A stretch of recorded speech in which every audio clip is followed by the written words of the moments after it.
സഹീഹായ ഒരുപാട് ഹദീസ് തെളിവുകളാണ്.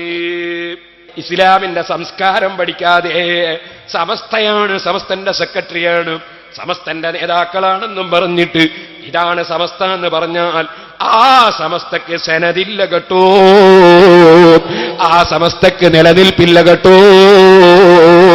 സമസ്തയുണ്ട് മക്കളെ.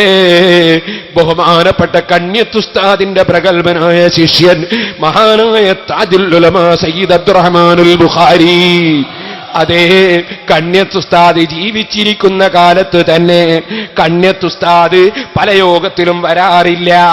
ബഹുമാനപ്പെട്ട തങ്ങളാണ് അധ്യക്ഷം വഹിക്കാറ്, പ്രാർത്ഥിക്കാറ്. ആ തങ്ങൾ നേതൃത്വം കൊടുക്കുന്ന സമസ്ത ഇ കെ ഉസ്താദ് ഉള്ള കാലത്ത് തന്നെ ജോയിന്റ് സെക്രട്ടറിയായി പ്രവർത്തിച്ച ഇ കെ ഉസ്താദ്, അതേ ഞാൻ ഫോട്ടോ ഒക്കെ ഞാൻ എന്റെ സിഡിയിൽ കയറ്റാം, റെയിൽവേ സ്റ്റേഷനിൽ പോയി സ്വീകരിച്ചു കൊണ്ടുവന്നൊരു പണ്ഡിതരുണ്ട്. അതാരാണ്? അതാണ് മഹാനായ ശൈഖുനാ കാന്തപുരം ഉസ്താദ്. അതുപോലെ സുഹൃത്തുക്കളെ, വടകരയിൽ വെച്ച് സമസ്ത കേരള ഇസ്ലാം മത വിദ്യാഭ്യാസ ബോർഡിന് രൂപീകരണത്തിന് കാരണമായ മുഴുവൻ ചർച്ചക്കും നേതൃത്വം കൊടുത്ത എം എ ഉസ്താദ്, ഹംസ ഉസ്താദ്, അങ്ങനെ തുടങ്ങി സമസ്തയിലുള്ള നേതാക്കൾ, ആഹ്വേദങ്ങളെ പണ്ഡിതന്മാർക്കൊക്കെയും നീ ദീർഘായുസ്സും ആഫിയത്തും കൊടുക്കണം റഹ്മാനേ.